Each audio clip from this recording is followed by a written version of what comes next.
voice testing. We got a vibe.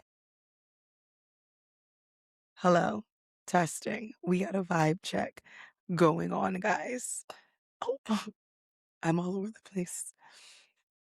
I was thinking, like, if I'm already this way, why not vibe it? Like, why not just let my podcast be like my vibe? It only seems right to me. I don't know. There's like a lag, so we'll see if that'll get fixed. But yeah, uh, I don't know if I have much to say, but clearly my voice is gone again. I'm working on it, guys. I promise. I really truly am. As you can see, I'm drinking tea. I'm clearing my throat. I'm on a break from the writer's retreat. I've been doing that all weekend, but I'll give you guys updates in a second. It's so weird to try to talk right now. Oh my gosh. I'm so sorry you guys have to hear me this way, but let's go.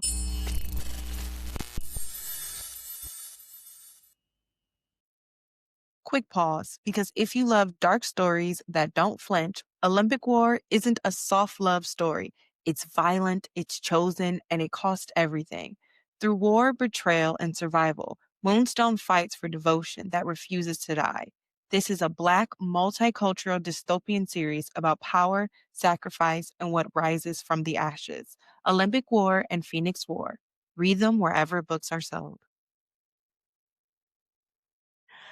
Hey, Unbothered fam, and welcome to another episode of Basically Unbothered Recapped. We're here.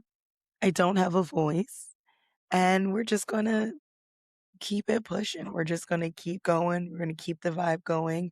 We got a whole vintage look now. I'm loving it. I'm loving it so much. So now you guys can kind of feel how I feel. But yeah, let's get started. I am literally in the middle of doing the writer's retreat right now, and I had to record later than I normally would, which is okay. Honestly, like, it's fine.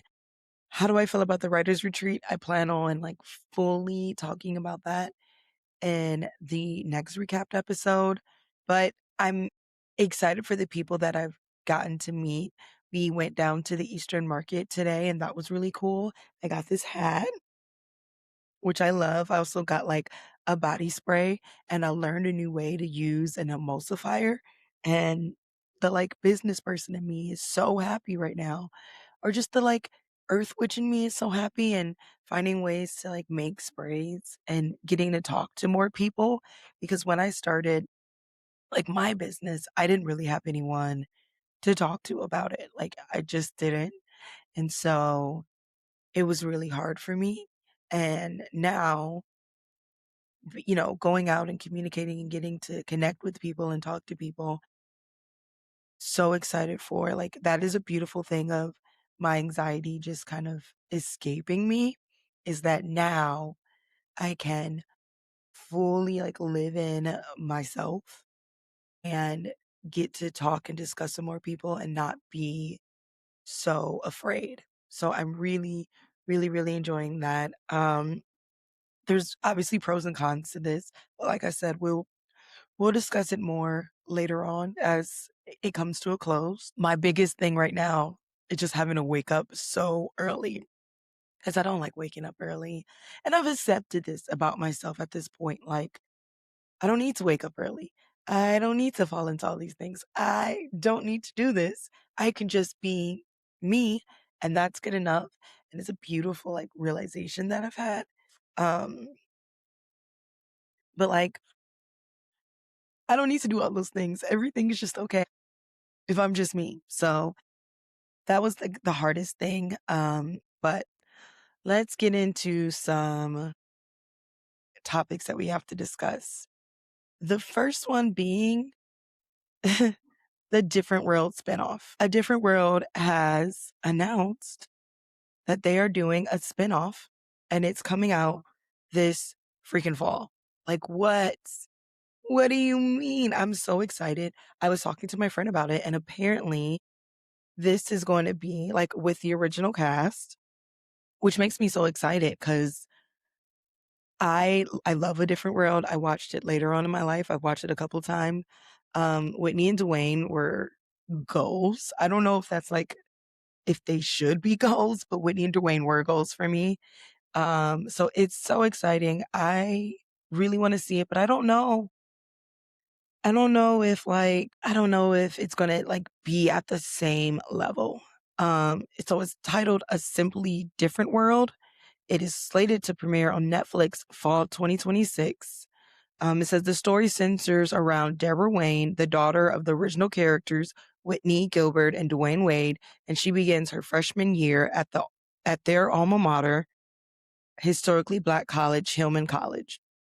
The show follows her as she tries to carve out her own legacy while escaping the shadow of her famous parents alongside a fresh class of students. So, Kadeem Harrison is making a return. Jasmine Guy is making a return.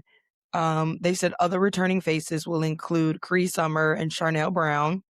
There will be a new generation of Hillman students led by Malia Joy Moon as Deborah. The cast also includes Elijah Kai, Chimbeacon Uche, Cornell Young the Fourth, Jordan Aaron Hall, and Kennedy Reese. The original creative force, Debbie Allen's returning as executive producer and director, with Felicia Pride serving as the showrunner. So it's exciting. We're all kind of really excited about it. It's going to be good to have a nostalgic thing. We were just recently talking about, like, me and my dad and someone else, that there were more Black TV shows on, regular networks back then, 20 years ago, than there is now. And that's such a weird thing as we've like grown into society. That's just not a thing that you see. And it's really hard to find, like, to me, what I consider really good quality Black TV shows, not Black TV shows that are all about like the drama. BET got that on lock. Tyler Perry got that on lock. And I love that for him. Get your bag. But also I want like the wholesome shows, and then, I did like the fact that we had Blackish and Grownish, but I want more. And so this is being exciting, although again, it's not going to be on your major networks. It is going to be on Netflix, but still having that show feels like, okay, cool, great, we're back. So I'm so excited for us to get that and see where it goes. Also, another little petty thing. So, two things, right? First thing, Cat's Eye announces their tour. And I saw this on my social media and from LCA, which is Little Caesars Arena. And the photo does not have Manon. We have still no explanation about what's going on with Manon. Is she coming back to the group? Is she not coming back to the group? What's happening? Have you guys just pushed her out? You're not like Black women. Let me know. And I have this weird theory now that you could tell by some of the quality of her hair, like some of the wigs, some of the weaves that she had going on, that quality, it was not the best. It was, in fact, not giving at all. And I don't know how they felt about her. There's so much commentary about Black women in those spaces and how people don't take the care and consideration of Black hair and how it's different and we have different textures and everything like that. That's not a conversation that we have. And I wish that it was a conversation that we had more, because it pops up in pop culture all the time. But Cat's Eye has not said anything about Manon. And Hyben Geffen's second project that they had with some of the girls who didn't make it from the Dream Girl Academy, Lexi, Samara, and Emily, they just finally announced their full group, and it is featuring a younger girl. So all the other girls are older. It's featuring a younger girl named Sakura. And the people aren't convinced. The people aren't, they're not happy. They're not, they're not feeling it. And honestly, I'm not either. It's really, really weird because everyone in the girl group just feels really young, but in a weird way. Like Blackpink, they were really young when they first started, but they had like a different kind of semi-mature look to them that made it, feel like us adults who are consuming their content are like, oh, okay, we can relate. These girls are shorter in stature. They look really young. They all look like they should be in high school. They don't really feel like we should be like watching them, or they should be, I don't want to say that they shouldn't be superstars, but there's just something that's disconnecting from it. And then they release their song, which is Party Before the Party. And it's just not giving. It's giving a misstep. It's giving, what the fuck were you guys thinking?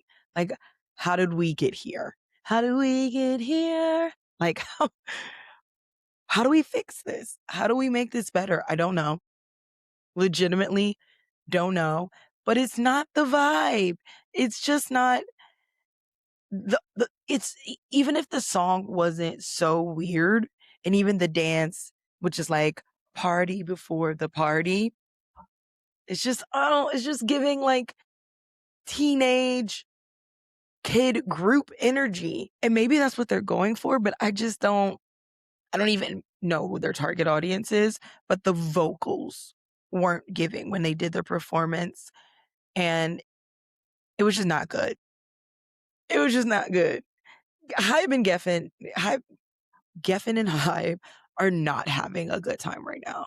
They are sitting in their like offices scratching their heads like, how the fuck did we get to this place? No one knows. No one legitimately knows how you got here.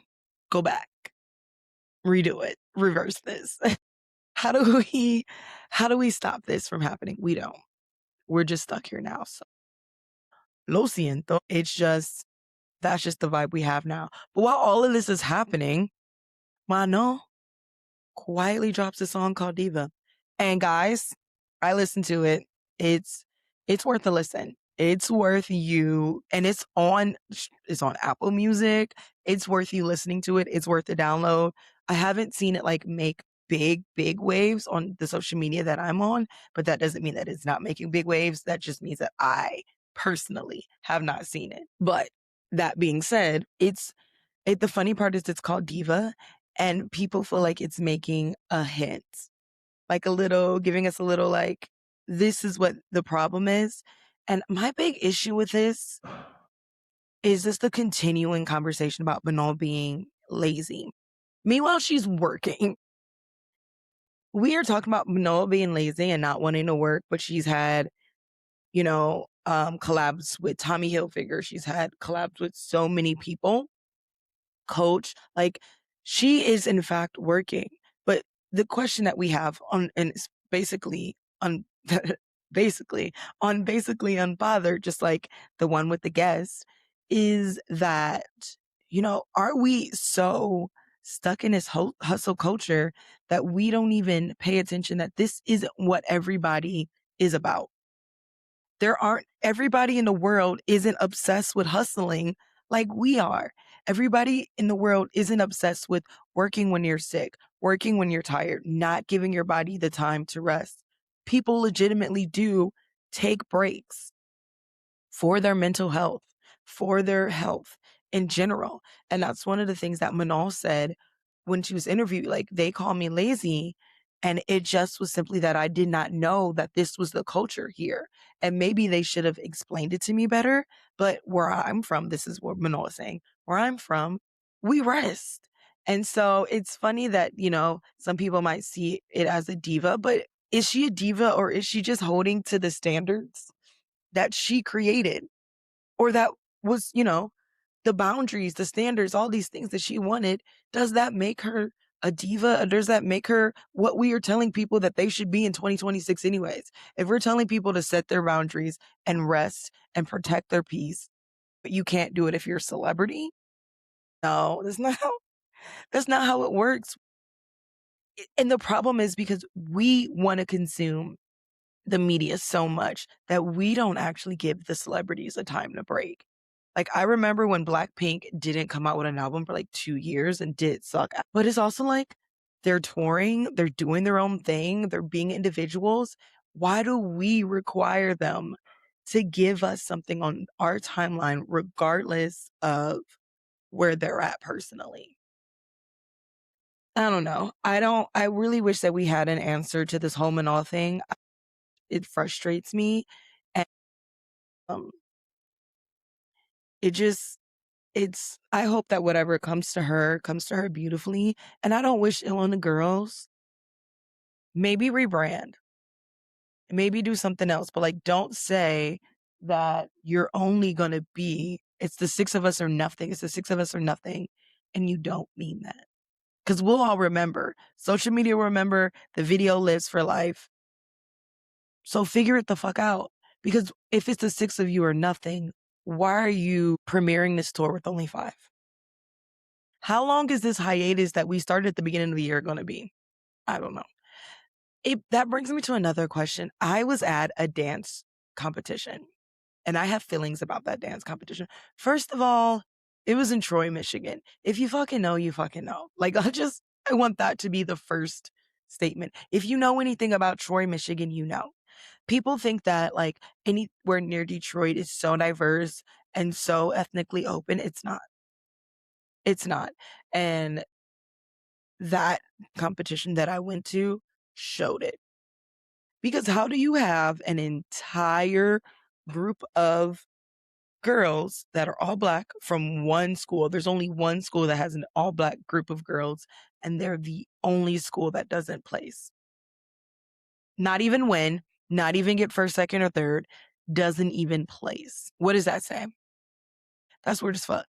And the interesting thing that I noticed is when I'm watching these larger groups from other schools, the person that stands out the most is not the non-person of color, is not the white person, is actually the person of color, whether they be Asian, Indian, African American, whatever. They were the people who stood out the most. They were the people who had the most personality. They were the people who you wanted to watch. And what does that say about where we are in society, right? People of color, specifically women of color, are taught that we have to do 7 times better to be treated at the same level, which means that we're working so much harder and we're holding ourselves to such a different standard than everybody else is. So while that's going on, we're outperforming non-people of color. And that's not even saying that we're better or we have more rhythm or whatever the stupid things that people want to create. It's simply because we learned that we had to work harder, like legitimately had to work harder. And that's the big thing. That's the big like, And again, it goes back to this like lazy comment when in fact we aren't lazy, when in fact we're working harder. You know, the writing retreat's done for the day. Everybody's kind of going back into the room and resting and then they're going to eat. I'm not going to eat because after I finish all of that, I have to come here, I have to record, I have to prep for 2 podcasts, I got to do some business stuff, shipping out some books for promotions. Like there's a lot of things that I have to do. I'm working harder than other people in my area. So like I want to get rid of this lazy stigma that they have with Manal and with Black women and with women of color in general. We're simply just working harder than all of you. So suck it the fuck up. If you want to be at our levels again, work as hard as we are. Very simple. All right. Our next topic is before we get into our 2 main topics today, and I'm so excited for our 2 main topics today. Side note real quick. I finished season 5 of Criminal Minds. What the fuck? What the fuck is my only statement. I could never not binge the show. Secondly, an actress that I've loved since I was really young, which is Hayden Panettiere. I mean, and really young means that I love Hayden Panettiere since I was a kid watching Remember the Titans. I remember that my dad used to like he showed me the movie and Hayden Panettiere's character. He was like, this is like who you are to me. Like you're this kind of girl. And it just made me feel so connected to my dad in that moment. And so that was really nice. So from there, I followed Hayden Panettiere's career loosely and I've just loved her as an actress. I loved Hero. I love when she did, what was the documentary of Amanda Knox? I loved her in Heroes. I loved her in Nashville. And so then she kind of disappeared off the face of the earth. And so I did listen to her podcast, which was 2 hours long with Jay Shetty, which is on his podcast is On Purpose with Jay Shetty. And I'm getting ready to read her book, but we're going to review that as well. But first, let's catch up on some Taylor Frankie Paul shit. And guys, why is there always shit to talk about for Taylor Frankie Paul? At this point, it's not even Taylor Frankie Paul talking about Taylor Frankie Paul. It's other people having conversations about Taylor Frankie Paul. Why? So this week, Michaela comes into the chat, and a lot of the girls have been silent. Some of the girls, like Layla and Miranda, kind of openly made their statement about it, but they made their statement in the beginning. Michaela's coming out and making a statement. Let me see if I can find the statement, because the statement is wild. And a lot of people are like, yeah, Michaela, stand your ground. And I'm like, ew, this is gross. This is gross. Like, for all these girls to call each other friends, whether you get into a fight or not, that does not give you a right to go onto social media and curse out your friend or express your friends. At this point, we weren't even really looking for you guys to make statements anymore. It was done a month ago, maybe, but it's done now. So like, why are you making her statement now? But more importantly, maybe it's just me. Maybe it's just me. As a friend, I would never make a statement bashing my friend on social media or someone I claim that I care about so much, regardless of what they've done. Cause that's just not like, you and I know what the fuck happened.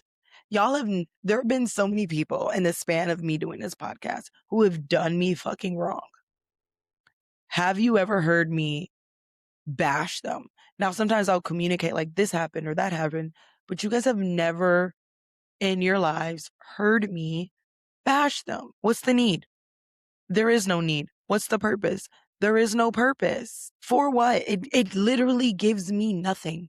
I gain nothing from bashing people that I care about on social media, unless they have completely and truly and deeply screwed me over and I need to speak my piece about it. Not necessarily bash them, but talk about how it's affected me. But that's not what she did. So let's get to what she did. It says, if I was knowingly giving myself rashes, I wouldn't be expecting sympathy from anyone online or privately. Imagine someone told me, hey, we know for 100% certainty that if you stop using this cream, your rashes will go away. Then imagine I continue to use that cream while still asking people for sympathy and help. At some point, my friends would probably say, we feel sorry for you, but stop using the cream so you can heal. And if I continue to use it over and over again for years, knowing that the outcome every single time was the same, it would eventually get to a point where the people who genuinely care about me could no longer enable me by continuing to give sympathy and support to behavior that's clearly keeping me stuck in an unhealthy cycle. I absolutely agree that compassion should be felt for people involved for the situation itself. And believe me, I have felt sick to my stomach and horrible for what everyone involved must be feeling and going through. However, it is not my job to enable poor or dangerous behavior from either party, especially when children are involved. It goes on to talk about other things, but like that first statement, comparing, this is why it's hard sometimes to give these women platforms, not because they're terrible, but because they're coming from this Mormon lifestyle, which has been compared to a cult. I'm not going to make a statement on it. It's not my life, but I am going to tell you, people do compare this lifestyle to being in a cult. And I've listened to podcasts where they talk about how even in college, when they go to Mormon colleges as doctors, they're not learning everything that they need to know about human anatomy because they're not showing you. There's certain things that they don't teach you in these schools because when you go to Mormon church, you usually go to Mormon schools and you do all of these things that you aren't learning. And these women have a platform now and they're like babies. They just don't know. And so from this sense with Michaela, I feel sad because like you don't have the tools to understand it. But to compare someone being abused to an autoimmune disease is completely different things. First of all, an autoimmune disease, from what she's describing it, is if you have rash, don't use this cream. That is something that you yourself have complete control over. Now, I'm not saying that you have control over autoimmune diseases, but I'm using her metaphor or her, you know, simile as a reference, right? She's saying that if you have something and someone tells you don't use this cream or you'll get a rash, you have the 100% control to not use that cream. The difference between that and being in an abusive cycle with another person is that you don't always have the control. And not because you don't have the ability to physically walk away, but because another party is involved. And when another party is involved, that is an added layer of complication. You can't just walk away from a toxic cycle. Like, you can walk away from stop using deodorant. I use native deodorant. There's native deodorants that burn my skin. So I have to use sensitive native deodorant. Easy said, done. Yes, if I kept using the non-sensitive one and I kept getting rashes, fucking call me out. But when you are in an abusive cycle, it is different. It is not easy to walk away because it chemically alters your brain. The way that your brain processes things, the way that you consume things, the way that you think about yourself, the way that you think about others, the way that you behave is completely different. And that is where Michaela just went so wrong in this and was so damaging. And the real truth is, she's not a bad person. She just doesn't know. And she thinks, like so many other people in this world think, that you have the ability to just walk away. And it is not that simple. I was in a toxic relationship. And I want to clarify this because I feel like that person has unfollowed me or whatever. People have sent him shit. And like, to be clear, that is a person that I to this day love. That is a person that I to this day think is a great person. I just don't think he was good at relationships and I don't think that he was good at me. But got caught in a cycle of him lying and cheating on me. And he can have his own feelings the fuck about it. That's his right. I'm never going to take that right away. You can feel however you want to feel about a situation, and I'm going to feel however I want to feel about the situation. And I was stuck in that cycle for 6 out of the 8 years we were together. I could not get out of it. And I tried. I truly, deeply tried. And to other people, it may not look like I had. There were times where I'm like, I'm not doing this anymore. I'm not doing this. He hurts me. My heart is broken. And then you feel like something in you is gone. There's this pain that you feel from being hurt by this person. But because you have this connection, and oftentimes it's like trauma bonded or love bombed that kind of form this fast connection. They're the person that hurt you, but they're also the person that you need to make the pain go away. And when you try to reach out to people, they just don't understand and they say the wrong things and they really want to try to help you, but they can't. And you get caught up in it and you're just spinning and you're spiraling. And then the only way to make it not hurt anymore, ironically, is to get back. Because when you get back, I'm so sorry. I love you. You mean so much to me. You can't break free from it's such a complex thing. That's why it's called CPT. Wow. CPTSD. Like, it's not as simple as just walking away. And so sharing that is such a damaging thing, right? And then to get in, it says that doesn't mean I don't love them or want the best for individual futures. It just means I cannot sit here and pretend it's okay that years of destructive behavior are now being discussed more than ever online and turned into a pick side game when the only correct side anyone should truly be on all of this side is children. And let me be clear. If you think that Taylor Frankie Paul doesn't care about her kids and doesn't consider what this is doing to her kids every day, you're fucking wrong. I grew up in a lot of abusive things. I grew up in an abusive household. I don't think for a second that my mom didn't think about me and my brother at all. I think that might have just been like her lifeline and she didn't know how to deal with it. She didn't know how to handle it. She didn't have the tools. And it doesn't mean that she didn't care about us because she stayed or whatever. It simply meant that she didn't have the tools. And growing up and maturing means realizing that sometimes people just don't have the tools. They're not bad guys. They're not seeking destructive behavior. They're not trying to make this pick me thing, which is weird because Taylor Pinkney Paul isn't trying to be like, pick me, pick me. This whole situation was created by Dakota. And yet and still, somehow, some way, what a man chose to fucking do is a woman's responsibility to explain. Make that make sense.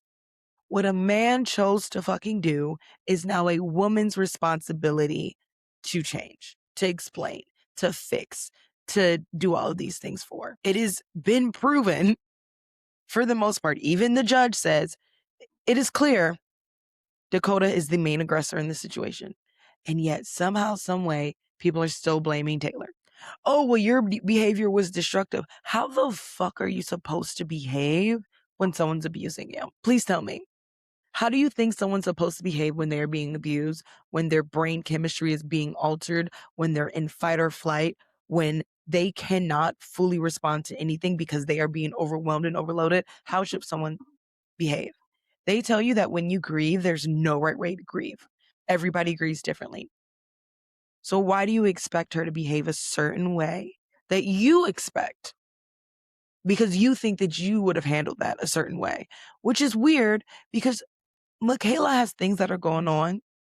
She has things that are going on with her and her husband. And we're just like, people might be, oh, maybe you should be doing this and you should do that. She's handling it the only way that she knows how. So why does she expect Taylor to handle it differently? Because there's 1,000 ways that people could be, Michaela, you need to handle this differently. But she knows that she's handling the best way that she knows how. What are we expecting from her? It's just crazy. Taylor has obviously responded, and she said she is the epitome of someone that was waiting for my downfall and not only watched it, but clearly kicking me too. I rarely, if I ever cried to her for help. They always wanted an update on my life. Let's not get that twisted. If she is exhausted of me as I tried to stay home and suffer in silence, just like I was doing currently and still coming at me comparing rashes and cream to my situation. I'm fed up, but I know she was going through her own stuff and I didn't want to make it worse. Clearly, she can't do the same. P.S. She can find her way to the door if she doesn't want to film with me next. And I agree, like, all of these women are profiting off of her pain. Michaela is making herself relevant by talking about what's going on with Taylor Frankie Paul. You're profiting off her pain. You didn't have to say shit. After everything came out, after all the data came out, after Jesse came out and defended her and said that it was clear that at the time Dakota was trying to give us this whole image, but the image was wrong, and I now know that, why still do you not believe her? So the judge says it's Dakota. Jesse says it's Dakota. Production says it's Dakota. And y'all are like, it's Taylor. And this is what happens when you come from a society that is men-focused. It's a male-centered society. It's a patriarchal society to its T. You are always fine-tuned, underlying to side with the man.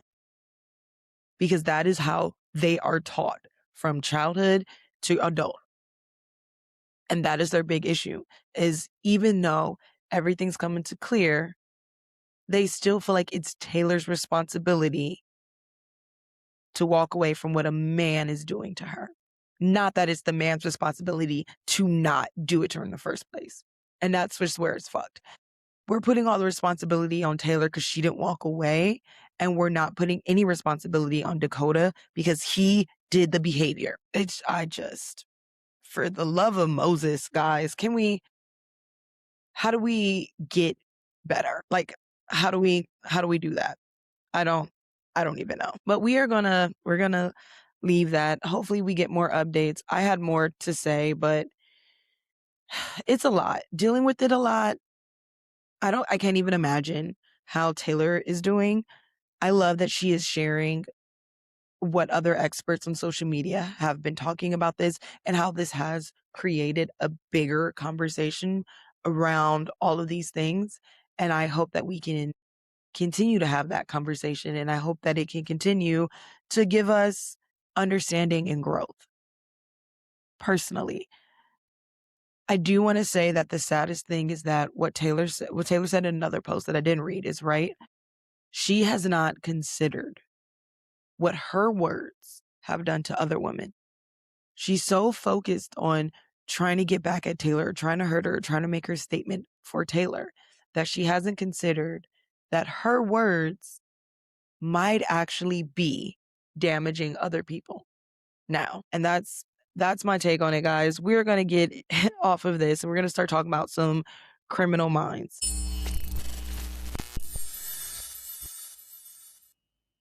Looking for your next favorite author, your next obsession, or just a room full of people who get it? Then you need to be at the Pages Against the Patriarchy event on June 27th. This is a virtual event featuring 20 incredible authors coming together for a day of books, conversation, community, and stories that challenge the world around us. Whether you love romance, fantasy, sci-fi, indie gems, or books that leave you staring at the ceiling at 2 a.m., there's going to be something for you. Come hang out with the passionate readers, discover new authors, and celebrate storytelling that takes up space unapologetically. Again, that's Pages Against the Patriarchy, happening virtually on June 27th, featuring 20 authors. For more information, head to pagesagainstthepatriarchy.com. Bring your TBR list. It's about to get reckless. Oh my gosh. Season 5 is rough. Okay. Season 5 is rough. There were some really rough episodes. I have notes on those rough episodes. We're going to get to it. But like Hotch had a terrible season in the beginning. That man was going through it. I will also say that Morgan had a terrible season this season. He went from being confused to people accusing him of things to him having to be more of the support system for the team as things start to really affect the team and the team becomes more scattered, more functioning. There's so many things going on that it's just like, this is crazy. Then we also have freaking Reed in crutches. And I was like, what? And that's, it's interesting because that's how you know it's a real life injury, because he would have only been in it like for an episode or two. And when I was 3 episodes in and I was like, oh, he's still on these crutches, that he real life hurt himself. And I looked it up and it was because he had this dance injury. And he apparently, it took months for him to get to a place where he could walk without the crutches. And then he had like a cane and now he's walking, but he's not running or anything. And I'm like, my poor baby. That was a struggle. I can't imagine like that. I don't agree with some of the things that they require from actors and actresses. Some of the things like in their life they have to give up to do this. But I do understand it some because it's like you were just dancing and now an entire different arc might have to be written for you. But season 5 was intense. And everybody tells me that all the seasons just get better and better. And I'm like, this was so intense. So let's get into some of the things that I felt were like, what the fuck? We're going to leave some of the good ones for the end, but we're going to get into some of the points that were just like, how is this crazy? Let's see. I guess the first one is just kind of talking about some of the episodes. So the Dollhouse episode, that one was really sad. It made me wonder if like I love the TV show Dollhouse. I love it. Maybe one day I'll re-binge and I'll cover it. I love that TV show. There was like an episode that was also an episode in Dollhouse, and I don't know if this is like a thing that commonly reoccurs in in true crime type of things or just, TV shows. But that one had a really sad twist on it because this woman was kidnapping women and dressing them up as dolls and placing them in places. And it was really sad. But then you realize that the reason why she was doing it was that her mother died and then her father started sexually abusing her so that she wouldn't tell people. He used electroshock therapy to like try to suppress the memories. And then he would give her dolls after he assaulted her. And This shit is crazy. This shit is wild. And then one day he moved her into a house and he wouldn't let her take her dolls, which was like her only sense of like normalcy. And he started giving them to other girls that he was molesting. And so she had a psychotic break and she started trying to collect her dolls herself. And the way that it ends is like Reed says, hey, these are your dolls. If you let me get to them, you can have them. Wherever you're going to go next, you can have these dolls. And the heartbreaking moment of she's like, I can, like, they'll be mine. You won't take them away from me. He's like, no. She gives up everything just to have these dolls. That was just so sad. The one where the woman was like faking her missing her child so that she could abduct other children was crazy. And that one is really sad because you have this mom who is working through trying to accept the fact that 8 years ago her son was abducted and she's never gotten a body, still holding on to the fact that, he's alive. And you have her going to JJ all the time and being like, hey, JJ, this case, I think is similar to this case. Following it, she becomes an alcoholic. She loses her entire family, all for the hope of this son. And then you find out that the son is alive, but he's been helping them abduct these children. And you find this out because he abducted another child, or this family, this group of people abducted another child, and they keep them and they use them as surrogates for their kids. That was like, there was another one that was like this and it was insane, but they use them for surrogates for their kids. And in doing so, some of them end up dying because they're not behaving the way that they're supposed to, or they don't end up a certain way. Fucking insane. And then the ending where there's like only 3 of them because one they killed, they incinerated him in a box, in a literal actual incinerator. And then what? It was insane. And then the 3 of the kids, the boy who's like a teenager now, a girl who was kidnapped a long time ago, and the girl that was just recently kidnapped, they are like going with the girl. She's taking them and she's about to kill them all. And then in the end, the boy ends up killing her. That was some insane shit. But there was a quote that came because he basically was one of the first ones. So he saw it everything. And one of the families, because they called in all these families when they realized that there was a connection, and we're like, we don't know if your kids are alive or not, but we all like, can we get some information for you? One of the families, their son had died the day before. And the line was, he was alive yesterday. Broke my heart. It was such a terrible thing. There were some more episodes that were just like, just destructive to my psyche. The episode that they were like kidnapping girls and impregnating them and then killing them if they didn't have the babies that they wanted to, because this woman had breast cancer and she was unable to have kids. So she kept forcing these girls to have kids. And that was like the only way that her husband, like they had a relationship with that. And oh my gosh, it was just so sick and sad. And you realize that some of these babies, they actually gave up for adoption because they didn't want to like hurt some of the babies. They gave up the babies for adoption and they live with other people, even though their parents are like, oh my, some of these stories just hit so hard. They're so difficult.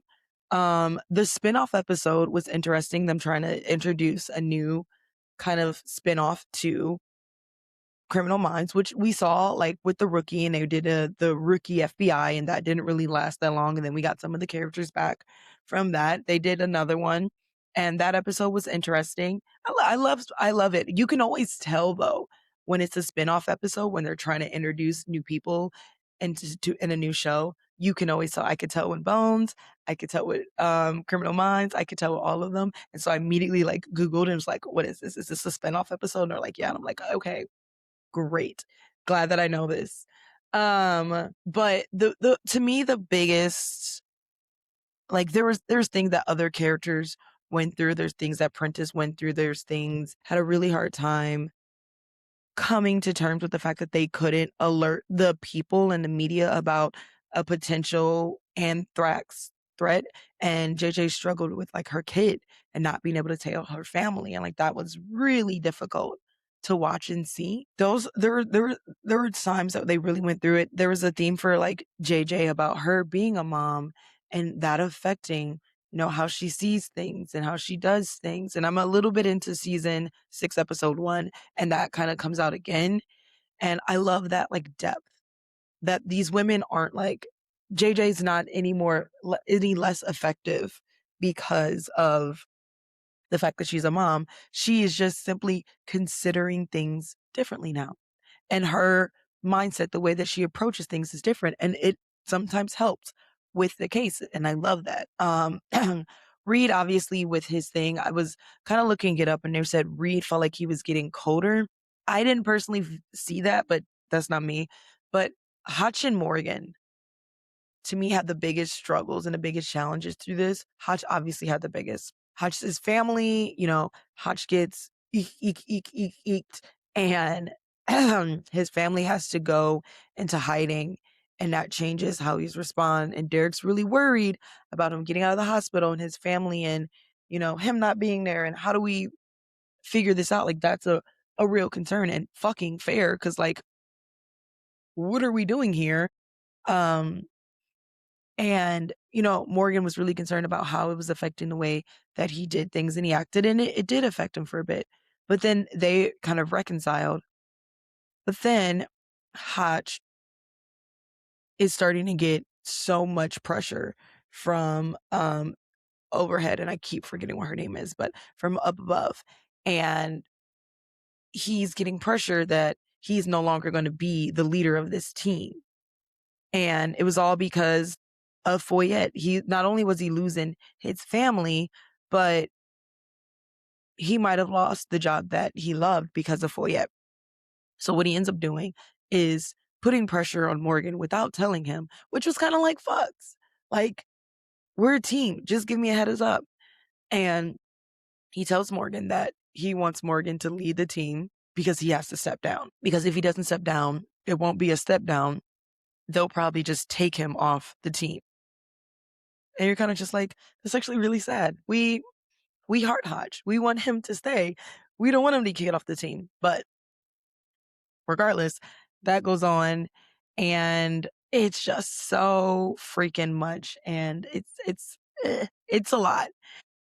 And Morgan struggles. One of the things that I love about it is he struggles with it simply because he doesn't want to step on Hodge's toes and he doesn't want to be the leader. He's okay with being the defender, the heart of the team. What to me is what Morgan really is, the defender and the heart of the team. He doesn't necessarily want to lead it. He respects Hodge so much, even if they disagree. He doesn't want to take over the team.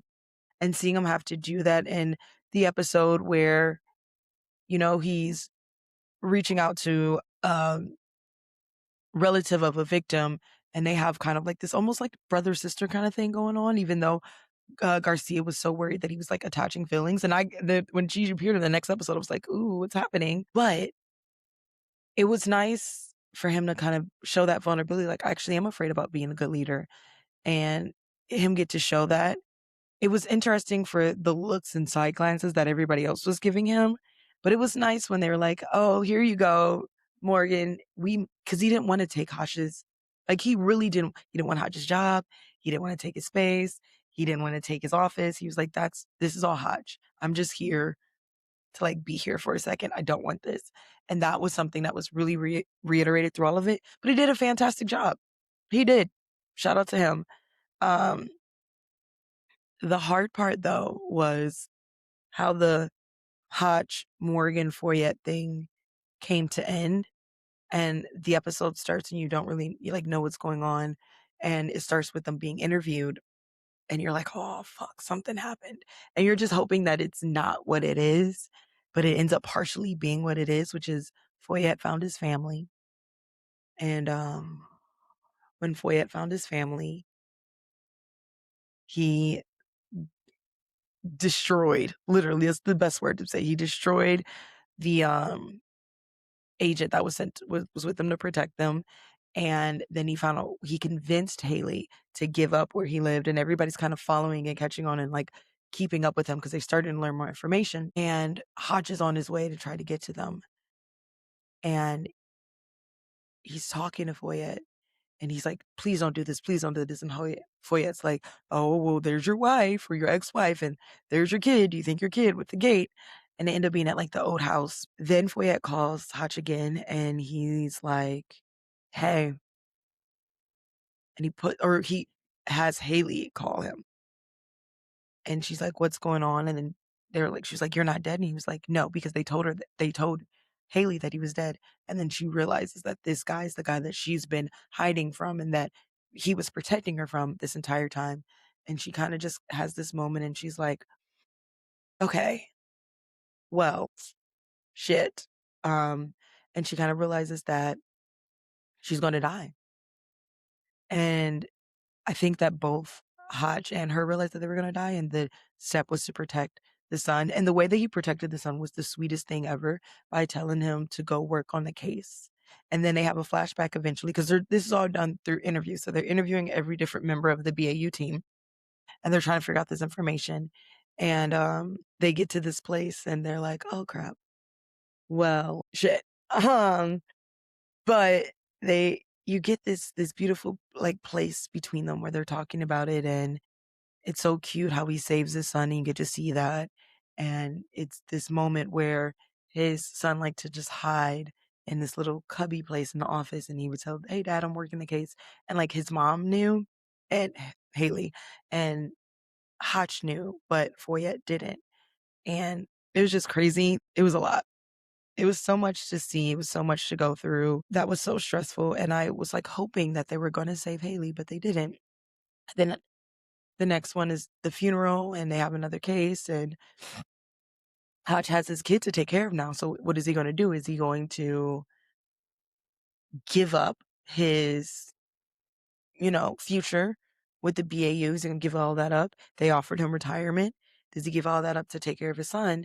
And then eventually he doesn't. And he gets his job back because Morgan didn't want it. But people were questioning because Morgan was so good, because he did better than everybody expected, if Morgan was going to give it up, and gave it up without a second. Not only did he give it up, but he gave up the position back to Hodge and offered to do the paperwork that he now knew how to do so that Hodge could get home early enough for his kid. And that was really sweet. And Haley's sister offered and basically begged, like, this is all I have left of my sister. Please let me come and help. And it was a really nice moment to see like a group of people come together. But then in the end of all of this, you have the last episode. Gosh, if you don't want to, if you like listening to this has made you decide to watch Criminal Minds, do not listen to this part.